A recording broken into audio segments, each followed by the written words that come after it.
¿qué tal? Mi nombre es Eric Servín, pastor de Horizonte, Ciudad de México, y es un gusto poder recibirte a esta nuestra reunión digital. El día de hoy vamos a continuar con nuestra serie o esta miniserie que hemos titulado Los distintivos de Calvary Chapel, en donde estamos dando respuesta a qué es lo que nos distingue de otras iglesias y sobre todo Horizonte, Ciudad de México, en dónde está fundada, cuáles son sus principios respecto a la Biblia, y también eso nos ayuda a poder tener claridad y saber qué clase de iglesia somos como Horizonte Ciudad de México. Así que acompáñame a orar, vamos a ponernos en las manos del Señor para poder invitar al Espíritu Santo y que Él haga su obra a través de nosotros. Señor, muchísimas gracias por darnos este privilegio de utilizar las redes sociales, la tecnología para el extendimiento de tu palabra. Estamos gozosos y esperanzados de que tú vuelvas pronto, porque esta noticia, Señor, está anidada y está dando fruto en nuestro corazón, sabiendo de que tú vuelves pronto para arrebatarnos contigo, Señor.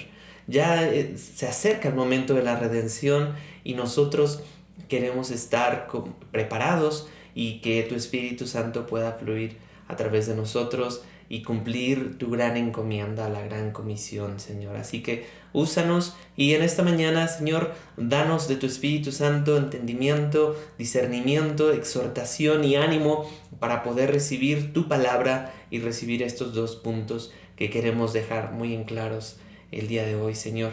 Dirígenos, habla tú a través de tu siervo, en el nombre de Jesús. Amén. Nuevamente bienvenidos, vamos a ver el día de hoy dos temas en esta sesión número 5, dos temas que es habiendo comenzado en el Espíritu es el primer tema, y el segundo tema es la preeminencia del amor. Estos son los dos temas que vamos a comenzar a partir de ya. Recuerda que estamos utilizando la Nueva Traducción Viviente, ya sea que la uses en una Biblia de papel o puedas utilizarla en algún dispositivo electrónico. Así que ábrela o préndela, por favor, en 2 de Corintios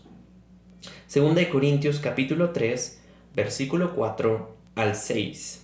2 de Corintios 3, del versículo 4 al 6, dice la Nueva Traducción Viviente. Estamos seguros de todo esto debido a la gran confianza que tenemos en Dios por medio de Cristo. No es que pensemos que estamos capacitados para hacer algo por nuestra propia cuenta. Nuestra aptitud proviene de Dios. Él nos capacitó para que seamos ministros de su nuevo pacto.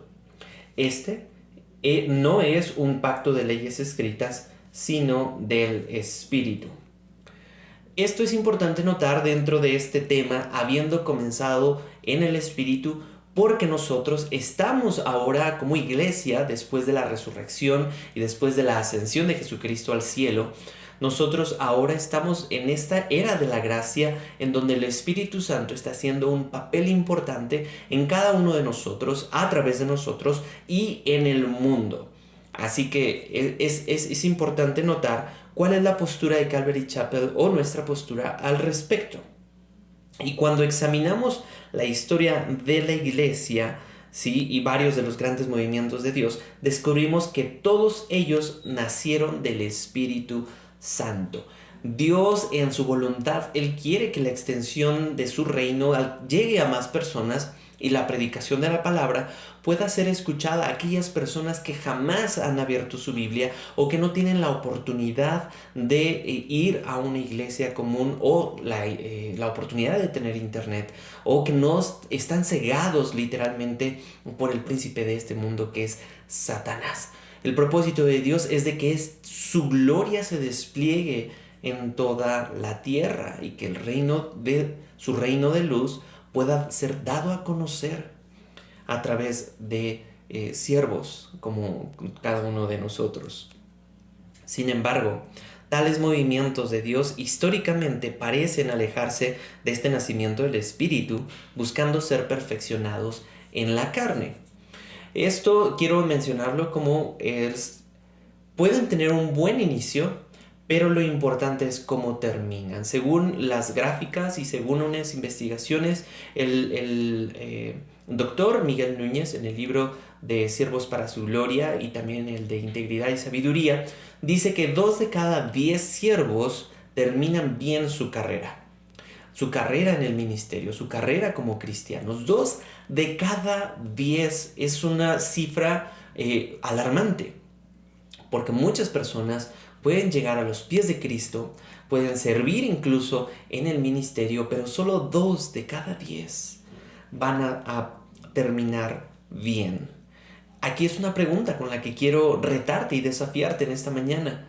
¿Tú estás dispuesto no tan solo a iniciar bien en tu vida en Cristo, sino a terminarla bien? Esto es lo que el autor se refiere a comenzar en el Espíritu y terminar en el Espíritu Santo. Comenzar en el Espíritu Santo y terminar en el Espíritu Santo no es igual a comenzar en el Espíritu Santo y terminar en la carne. Vamos a ver cuál es el propósito de Dios entonces. Dice, todo el propósito parece estar concentrado cuando se perfecciona una obra, un movimiento, una plantación de una iglesia, un ministerio o un servicio, está perfeccionándose en la carne. Todo el propósito parece estar concentrado en no dejar morir al movimiento. Eso es importante, tener también el discernimiento y que Dios nos dé sabiduría. ¿En qué momento un ministerio, una iglesia, un servicio, Dios lo está llevando o ya no lo está sosteniendo Él simplemente? No porque Él simplemente lo haya abandonado, porque a lo mejor en nuestra intervención humana quisimos moldearlo a nuestra conveniencia con términos humanos y entonces lo estamos llevando a una dirección de la carne. Creemos que si un programa no puede subsistir por sí mismo, lo más misericordioso es dejarlo morir.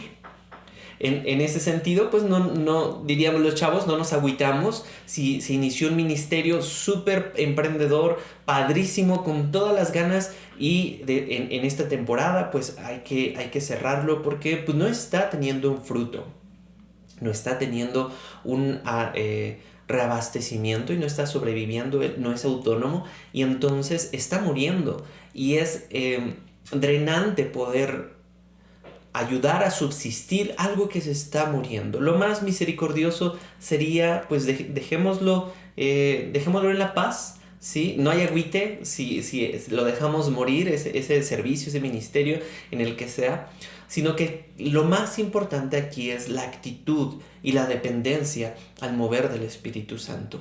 Si el Espíritu Santo nos está dictando que ahí no, entonces ahí no, ya no será el momento. Pero si lo vamos a comenzar, hay que procurar terminarlo también en el Espíritu. Horizonte, la iglesia desde Querétaro, ha tenido muchas iniciativas en cuanto a ministerios, en cuanto a cursos, en cuanto a proyectos y actividades. He estado yo involucrado en algunas de ellas el tiempo que he estado congregándome o que estaba congregándome allá en la ciudad de Querétaro. Sin embargo, el Señor guió a que ciertas actividades no fructificaran y entonces lo más sabio, lo más misericordioso dentro del cuerpo de líderes de allá fue dejarlos morir. Y no pasó nada, simplemente creímos que no era el tiempo del Señor y entonces se dedicaron las fuerzas a otro lugar, ¿sí? Aquí en la Ciudad de México también hemos tenido algunas iniciativas, hemos tenido algunas actividades que se han puesto en marcha y tanto alabanza, jóvenes, niños, misericordia, ahora con las personas privadas de su libertad, los miércoles de panorama bíblico, las reuniones de oración, etcétera, etcétera, etcétera. Y todo eso ha tenido su momento. Y es mi oración que tanto tú como yo seamos sensibles a la voluntad y al mover del Espíritu Santo para cuando nos indique, ¿sabes qué, mi Eric? Ahí ya no te quiero o ya se cumplió, mejor dicho, tu ciclo en ese ministerio o en ese rol actual. Y no pasa absolutamente nada. Tú y yo somos siervos del Señor. Y si el Señor decide cambiar la jugada, hacer un movimiento que no nos esperábamos, entonces, ¿quién soy yo para ponerme al tú por tú con el Señor? Sino más bien mi rol como siervo del Señor es decir, ok, Señor, hágase tu voluntad. El mismo ejemplo nos lo dejó Jesucristo cuando Él era uno con el Señor, o es uno con el Señor, y dijo, no se haga mi voluntad, sino la tuya, Padre. Pablo también escribió en el Nuevo Testamento a una iglesia, a la iglesia de Galacia, algo sumamente exhortante. Iglesias que comenzaron en el Espíritu empezó a reprenderles. Y dice Gálatas capítulo 3, versículo 3. ¿Será posible que sean tan tontos? ¡Wow! ¡Qué fuerte! Después de haber comenzado a vivir la vida cristiana en el Espíritu, ¿por qué ahora tratan de ser perfectos mediante sus propios esfuerzos? Este es un versículo que tú y yo deberíamos de tener en la cabeza mucho tiempo.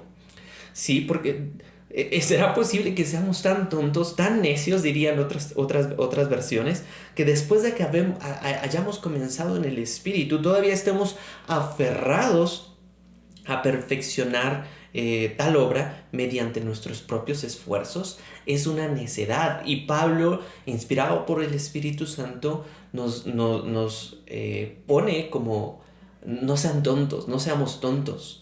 No tratemos de perfeccionar algo por medio de la carne, por medio de nuestros propios esfuerzos. De ahí nuestra dependencia con el Espíritu Santo, de ahí la dependencia con el Señor. Nuestra iglesia quiere depender del Espíritu Santo y no en base a un perfeccionamiento basado en nuestros esfuerzos. Moisés es un ejemplo en el Antiguo Testamento de cómo sucedió esto. Moisés al principio, si tú recuerdas la historia, antes de que fuera por primera vez al desierto, vivía como un privilegiado hebreo junto con el pueblo de Egipto, si lo recuerdas.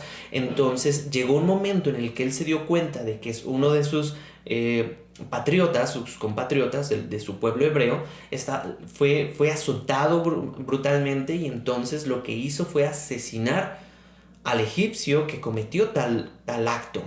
Ahora, aquí Moisés todavía no tenía el llamado para ser el libertador. Él quiso empezar este ministerio o esta actividad de libertador con sus propios esfuerzos. Y Dios obviamente tenía todo bajo control, en donde Moisés se creía como supremo, como el capacitado ¿sí? del pueblo, pero ni siquiera pudo enterrar bien a este egipcio. Y a lo que me refiero es de que su acto fue dado a conocerse, o sea, se enteraron las personas y Moisés tuvo que huir al desierto. Y ahí fue la primera vez en donde el Señor se le aparece para darle un gran llamamiento y para poderle dar la gran comisión de libertar al pueblo hebreo. Checa lo que Éxodo capítulo 3, versículo 11 dice. Pero Moisés protestó cuando ya Dios le estaba hablando y le estaba dando esta comisión. ¿Quién soy yo para presentarme ante el faraón? ¿Quién soy yo para sacar de Egipto al pueblo de Israel? Este comentario podría decir que, bueno, pues sí, está hablando verdad Moisés. ¿Quién es él para enfrentarse al faraón? Pero está más motivado por una inseguridad y una falta de confianza en lo que Dios estaba diciendo. Esto está arrojando más una falta de confianza en el Señor. ¿Sí? Y Moisés dijo, en otras palabras, Señor, yo no tengo ninguna confianza. ¿Quién soy yo? Moisés primero intentó hacer la obra de Dios con la fuerza de su carne, sus propios esfuerzos, pero con su poder él no pudo ni siquiera enterrar con éxito al egipcio. Sin embargo, cuando él fue guiado por el Espíritu de Dios, Israel logró enterrar a todo el ejército de los egipcios en el mar. Pienso que cuando una persona fracasa en la carne, muchas veces enfrenta el desierto y deja el ministerio, dice el autor, para muchas veces no regresar. Y eso es interesante, porque personas piensan que entrar al ministerio, si no están llamados, es una cuestión de popularidad, una cuestión en donde de autopromoción. Y recordemos que no es eso el ministerio. El ministerio es, si alguno quiere ser grande, sirva a los demás primeramente. ¿Sí? Entonces, por eso hay personas que se frustran en el ministerio y no quieren saber nada más. De ahí que no es, ten mucho cuidado en no forzar tu servicio al Señor si el Señor no te ha llamado a servirle. No quieras iniciar algo con tus propias fuerzas, porque si no, te vas a frustrar, te vas a cansar y terminarás odiando el ministerio y te vas a alejar. Pero no fue por culpa de Dios, fue por una iniciativa que no fue bien, que no tuvo una motivación correcta. La persona se desanima y se rinde porque trató de lograr en su carne lo que sintió verdaderamente que era el llamado de Dios en su corazón. Moisés lo hizo al principio. Sintió el llamado de Dios en su corazón. Él sabía que Dios lo había llamado para un propósito, pero se encontró él mismo ahí en el desierto por 40 años, forjando ahí su carácter. Y durante ese tiempo él perdió su estima y la confianza de lo que Dios podía hacer a través de él. Éxodo 3, versículo 12, ahí dice: y Dios le contestó después de que Moisés perdió la estima y todo motivación. Y cuando le estaba hablando en la zarza ardiente y le estaba diciendo, ¿quién soy yo? Y dice, Dios le contestó, yo estaré contigo. La presencia de Dios es lo único que necesitamos en nuestra vida para poder iniciar un ministerio, ya sea casarte, ya sea un nuevo trabajo, ya sea una nueva relación en Cristo. Sí, porque el Espíritu Santo va a estar contigo, ya sea si vas a emprender un nuevo negocio, si vas a mudarte de ciudad, Dios tiene que ser tu principal fuente de sabiduría. Que el Espíritu Santo te mueva a tomar decisiones, pero que sea Él y no tus propias emociones. Si no, terminarás mal.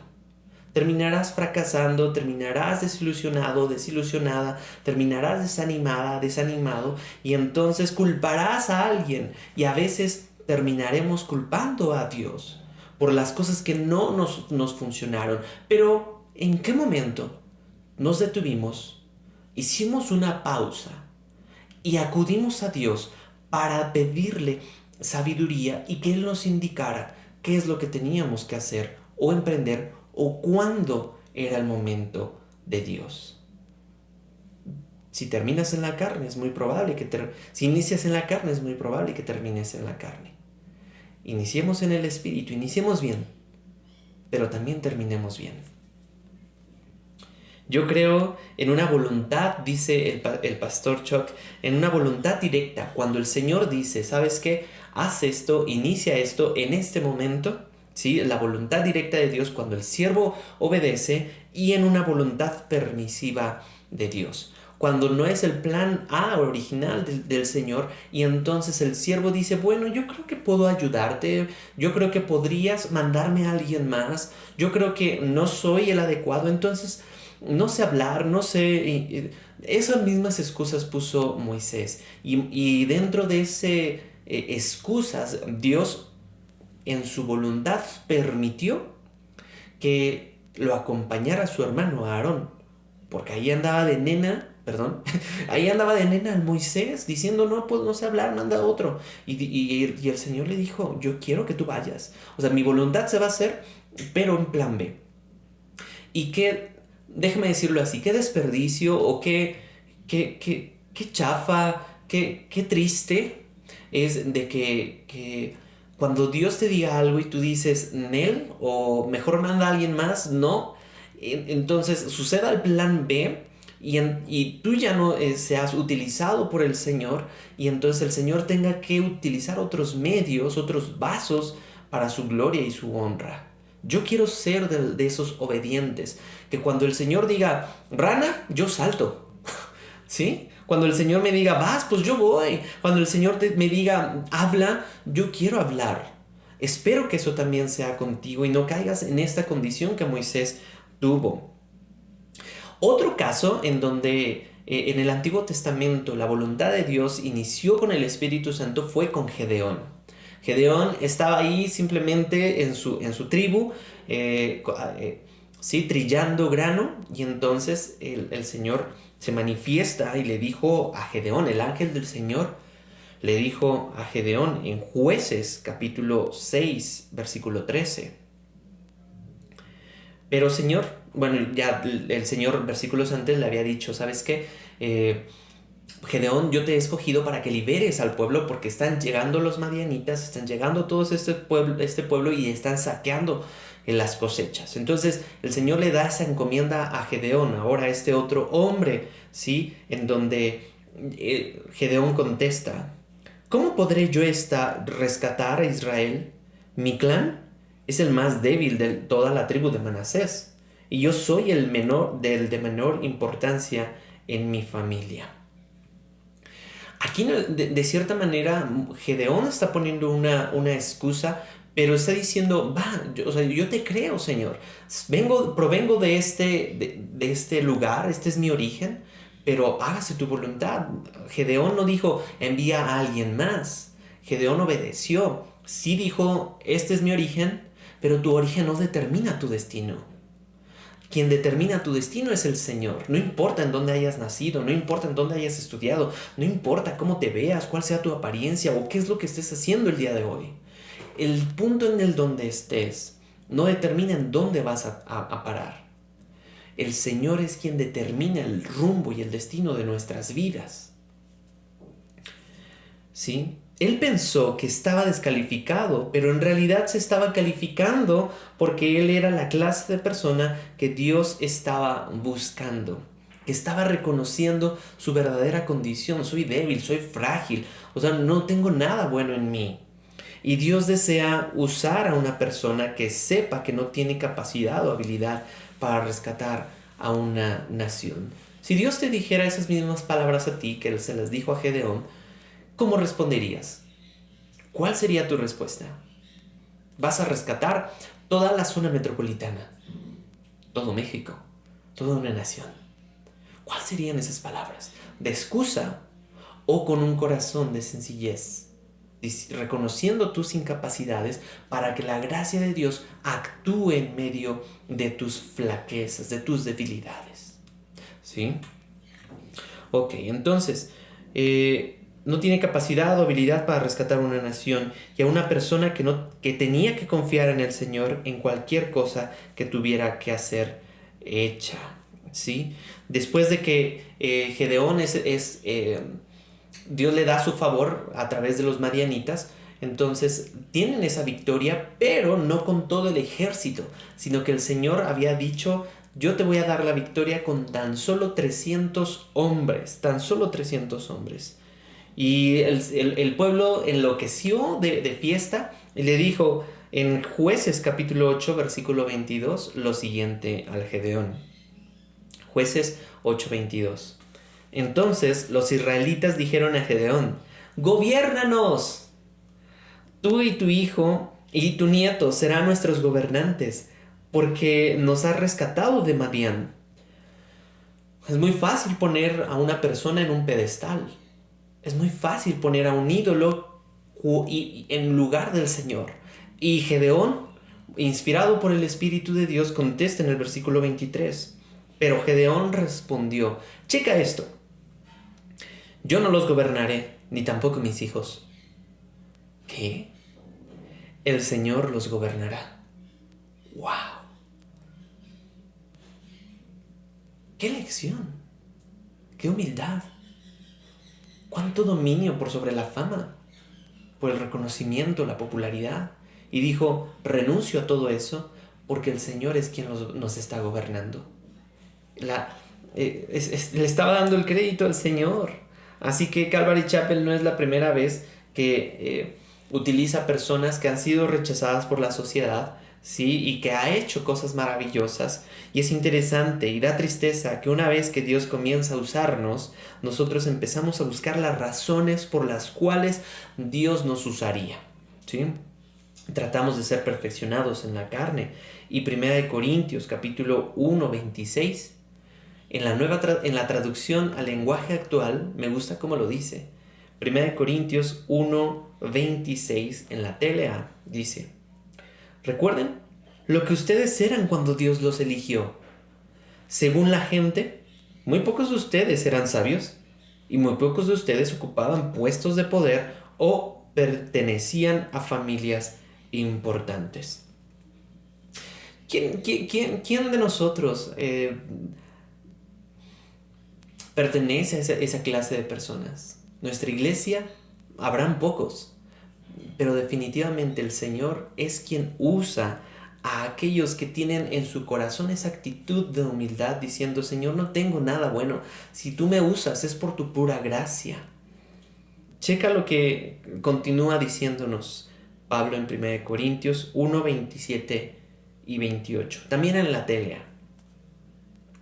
Y aunque la gente de este mundo piensa que ustedes son tontos y no tienen importancia, Dios los eligió. ¿Para qué? Para que los que se creen sabios entiendan que no saben nada. Dios eligió a los que, desde el punto de vista humano, son débiles, despreciables y de poca importancia, para que los que se creen muy importantes se den cuenta de que en realidad no lo son. Así, Dios ha demostrado que en realidad esa gente no vale nada. ¡Qué palabras tan fuertes! De lo vil y lo menospreciado, despreciado, de lo despreciable, de lo que el mundo desecha, de ahí escogió Dios, de ahí te escogió a ti. De ahí, entonces, si estamos sirviéndole al Señor, estamos cumpliendo eso. Lee el versículo 29, ¿sí? También en la TLA de 1 Corintios 1. Por eso, ante Dios, desde el origen que venimos, nadie tiene que sentirse orgulloso. Nadie tiene de qué sentirse orgulloso. Comencemos en el Espíritu y terminemos en el Espíritu. No tratemos de perfeccionar o forzar el ministerio en la carne. Dios, el propósito de Dios es escoger a aquellos que no están calificados y luego los unge con su Espíritu Santo. Entonces, cuando los resultados se están produciendo, son un asombro y una maravilla para el mundo. Con los madianitas, Gedeón, su victoria, entonces seguramente, ¿qué está pasando? ¿Quién es ese Señor? También cuando Saúl fue ungido, empezó en el Espíritu, porque el Espíritu se derramó en él, pero desobedeció al Señor y terminó perfeccionando su ministerio, su servicio gubernamental del pueblo de Israel, y el Espíritu Santo salió de él y entonces terminó en la carne Saúl. Así no con David, que David fue un hombre conforme al corazón del Señor. Tuvo sus altas, tuvo sus bajas, pero David trató de vivir en el Espíritu de principio a fin, ¿sí? Y el mundo no desea que ninguna carne se gloríe, y Dios no desea que ninguna carne se gloríe en su presencia, porque Dios nos escogió. Fue Dios quien ha hecho todo. Y si tienes algo bueno en tu vida, si tienes algunas posesiones en tu hogar, si tienes algo de bueno ahí en tu familia, es por gracia del Señor. No se te olvide, estás viviendo en armonía, es por gracia del Señor. Estás viviendo en escasez, también es por voluntad del Señor, y nos da el contentamiento para que podamos agradecer al Señor en cualquier condición. Tienes vehículo, tienes casa, tienes dónde vivir, tienes con qué cobijarte, tienes con qué comer. No importa lo que hayas comido, lo importante es que el Señor te lo ha dado. Entonces, ¿de qué? ¿Por qué sentirnos orgullosos? ¿De qué hay que sentirnos orgullosos? Simplemente es darle el reconocimiento al Señor. Y es interesante que, habiendo comenzado en el Espíritu Santo, muchas veces buscamos ser perfeccionados en la carne. Necesito tal título, necesito tal influencia, necesito tal curso, necesito tal diplomado, tal maestría, tal doctorado para el ministerio, para el Señor. Pero estamos a favor de la educación, no me malinterpreten. Estamos a favor de la educación, pero Dios obra incluso a aquellos que tienen la educación básica y medio terminada. Y ese soy yo. Dios ha usado a su Espíritu Santo para usar a un aldeanito que apenas acabó la educación básica, y que Dios lo está utilizando para compartir el mensaje del Evangelio a más personas. Así que no soy yo, no es la iglesia, es Dios. Es el Señor quien nos da el crecimiento. Cuando Gedeón estaba listo para ir en contra de los madianitas, lo superaban grandemente en número. Hubo al menos 135,000 madianitas en el ejército y Gedeón tan solamente tenía 32,000. Y Dios le dijo, no, van a ser 300. 300 contra 135,000. Y ahí no fue el mérito de Gedeón. Ni siquiera tenía experiencia militar.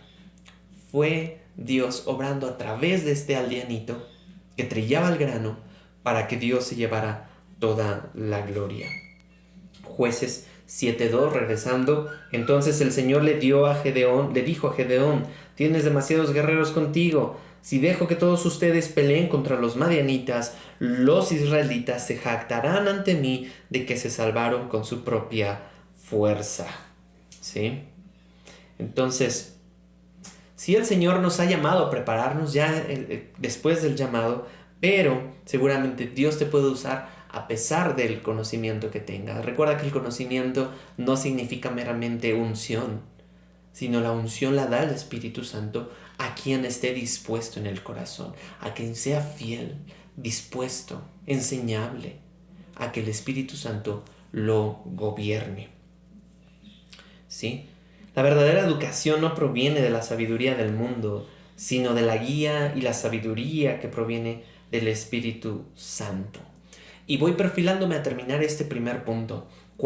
Si tú recuerdas, en el libro de los Hechos hay una intervención en donde los discípulos están enfrente al concilio y entonces lanzan un sermón o lanzan un speech, un argumento, porque los estaban condenando de que estaban alborotando y de que estaban promoviendo la resurrección de los muertos. Y entonces me encanta, te dejo de tarea que lo leas en Hechos 4, pero voy a leer el versículo 13 para llegar a mi punto. Los miembros del concilio, los que eran los gobernantes, los que eran maestros de la ley, los que eran sacerdotes, dice, los miembros del concilio quedaron asombrados cuando vieron el valor de Pedro y de Juan. ¿Por qué? Porque veían que eran hombres comunes sin ninguna preparación especial en las Escrituras. Y también los identificaron como hombres que habían estado con Jesús. Esto es asombroso. No eran hombres preparados, pero identificaban y se dieron cuenta. Estos hombres, Pedro y Juan, eran hombres que habían estado con Jesús. ¿Hace cuánto que tú no estás con Jesús? ¿Cuándo fue la última vez que pasaste tiempo con mi Señor Jesucristo? La gente que te rodea, tu esposa, tu esposo, tus hijos, tus empleados, tus jefes, tus vecinos, las personas que están a tu alrededor, podrían darse cuenta, hey, el Eric ha pasado tiempo con Jesús. ¿Sí? ¿O tú has pasado tiempo con Jesús? La única manera de continuar en el Espíritu es terminar en el Espíritu Santo. ¿Sí? Y termino con este versículo. ¿Qué significa terminar en el Espíritu Santo? ¿Qué significa eso? Jeremías 9:23, en la NBLA, ¿sí? Jeremías 9:23 dice, así dice el Señor, no se gloríe el sabio de su sabiduría, ni se gloríe el poderoso de su poder, ni el rico se gloríe de su riqueza. Pero si alguien se gloría, gloríese de esto. Presta atención, de que me entiende y me conoce. Estas dos cualidades deberían de gobernar tu vida, de ser directrices. Entender al Señor, conocerlo, ¿sí?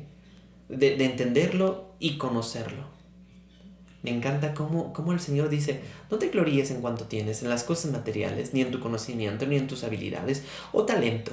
Si alguien debería de gloriarse, que se gloríe en esto, de que me entiende y me conoces. ¿Tú conoces a Dios? ¿Lo entiendes? Y sobre todo, ¿lo obedeces? Habiendo comenzado en el Espíritu, terminemos pues en el Espíritu. Esa es mi oración para nuestra iglesia, para tu ministerio, para tu familia, para tu servicio el día de hoy.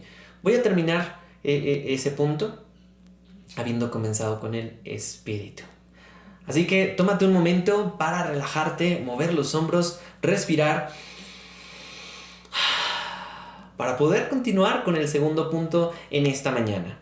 ¿Sí? Levanta tus pies, levántate un poquito, ¿sí? Estírate si quieres, mueve los hombros y vamos entonces a continuar con el segundo punto, la supremacía del amor. Es el segundo punto, la supremacía del amor. Y dice en Juan capítulo 13, esto ya en la NTV, Juan capítulo 13, 35. El amor que tengan unos por otros será la prueba ante el mundo de que son mis discípulos. En esto conocerán que son mis discípulos, en que se amen unos a otros. Dice esta versión, el amor que tengan unos por otros será la prueba ante el mundo de que son mis discípulos. Y este distintivo me fascina y por eso lo abrazo. Sin amor, todos los dones y operaciones del Espíritu Santo no tienen significado y son sin valor. La preeminencia del amor en nuestras vidas, en nuestras iglesias, en nuestras familias. 1 Corintios 13:1 dice: si yo pudiera hablar todos los idiomas del mundo, políglota pues, y de los ángeles, pero no amara a los demás, yo solo sería un metal ruidoso y un címbalo que resuena. Un metal ruidoso sería si simplemente tuviéramos todo el conocimiento y despreciáramos el amor. Por eso el amor tiene que ser preeminente. El amor tiene que permear nuestras decisiones, tiene que permear nuestra vida, tiene que permear nuestras prioridades, nuestra agenda, nuestro tiempo, nuestra forma de comunicar, nuestra forma de hacer iglesia, nuestra forma de ofrendar, nuestra forma de reunirnos, nuestra puntualidad, nuestra forma en que nosotros estamos sirviéndole al Señor tiene que estar motivada por un estilo de vida amoroso. Amoroso en el griego es agape, de este amor que solamente proviene de Dios, que no puede ser manufacturado. No puedo comprar 1 kilo de amor en Amazon. Tiene que provenir del Señor en intimidad y es un fruto del Espíritu Santo, ¿sí? Y ya lo hemos visto, no tan solo es el fruto del Espíritu Santo, sino que es Dios mismo, el amor. Toda nuestra ortodoxia doctrinal, dice el pastor Chuck, y entendimiento de la Escritura no tienen valor alguno sin el amor. Aun cuando yo entienda los grandes misterios, cosas como el misterio de la deidad, la Trinidad, la soberanía de Dios o la responsabilidad del hombre, si no tengo amor, son inservibles. Si estoy ante la gente tratando de hacerles crecer y ver mi punto de vista, a mi pureza doctrinal, yo no le estaría bendiciendo en nada. Todo es sin valor si no hay amor, comenta el pastor Chuck Smith. De ahí entonces surgen varias formas de comunicarnos o atender diferencias entre nosotros. Es mejor que tengamos la actitud correcta que la respuesta correcta. La respuesta correcta entonces, Dios la dará, y si yo estoy equivocado, cuando yo me presente en una discusión, el Señor me va a redarguir, pero preferimos entonces tener la actitud correcta y una respuesta equivocada para que entonces las personas puedan percibir el amor. Dice, es mejor que tengamos la actitud correcta y la respuesta equivocada que la respuesta correcta y la actitud equivocada. ¿Cuántas veces te has encontrado con aquellos fanfarrones o aquellos sabelotodos teológicos o aquellos que se creen puros e íntegros moralmente y éticamente, y entonces tratan de convencerte a ti o tratan de convencer a los demás de que ellos tienen la razón y tal vez tengan la razón, pero con una actitud pésima?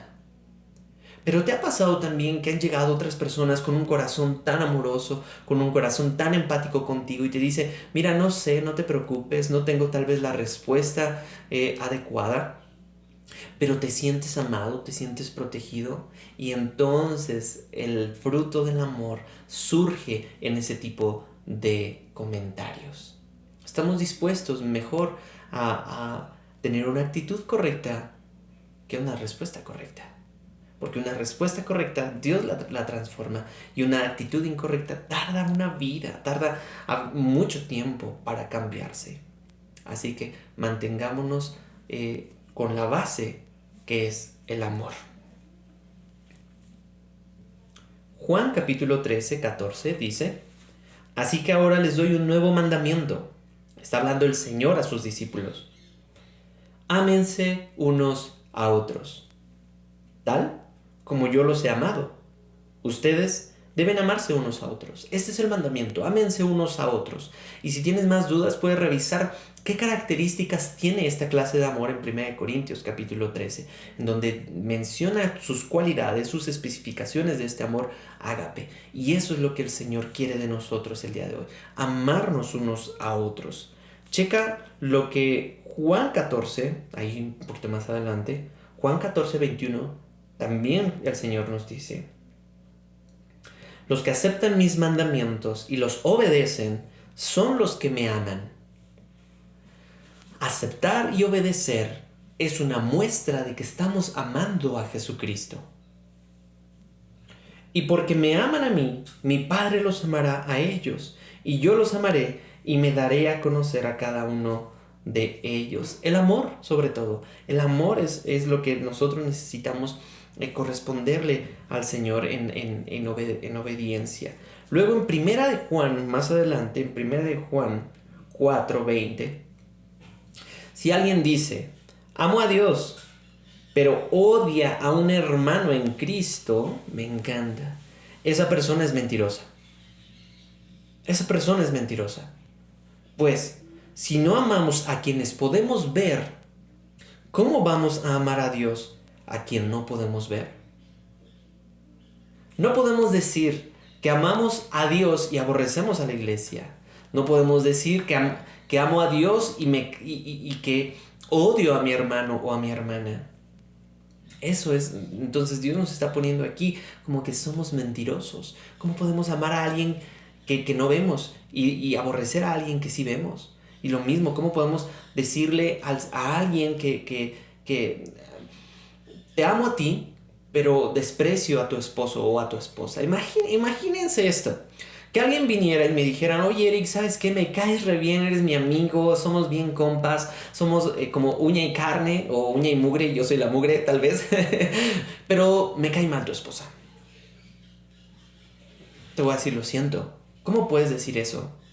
Si mi esposa es a quien yo amo, ¿y cómo tú puedes odiar a mi esposa? Por poner un ejemplo, en el caso de nosotros, de Cristo con su esposa, que es la iglesia. ¿Cómo podemos decirle que amamos a Cristo y odiamos a la iglesia o a algún hermano en Cristo?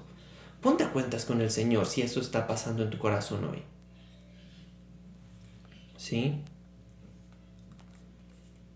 Que todos puedan ver que el amor de Cristo manifestado en nosotros es real. Como Pablo le dijo a Timoteo, ¿sí? Timoteo, sé un ejemplo para todos los creyentes en lo que dices, en la forma en que vives, en tu amor, tu fe y tu pureza. Dice 1 Timoteo capítulo 4, versículo 12. El amor es un ejemplo en ese tipo de situación. Y para hacerlo un poquito más práctico, esa cuestión del amor, nada más quisiera mencionar que la empatía y la compasión son los que acompañan a las muestras reales de amor. Es decir, ponerte en los pies de la otra persona y no pensar que soy superior a alguien más, ¿sí? Pienso que la compasión y la empatía, dice el autor, es algo bueno de hacer, al menos en nuestra mente, ¿sí? Póngase en los zapatos de los demás. Ponte tú mismo en las situaciones de la vida de los demás. Siéntate donde él estaría sentado. Ve las cosas desde su perspectiva. Salte de ti para ver la perspectiva de esta persona que a lo mejor te cae mal, o que es difícil, o que es áspera. Nosotros siempre vemos las cosas solamente desde nuestro lado, pero trata de verlas desde otro punto de vista. Y porque comúnmente los rasgos que nos molestan de otra persona, ¿sí?, son los mismos que a otras personas les caen mal.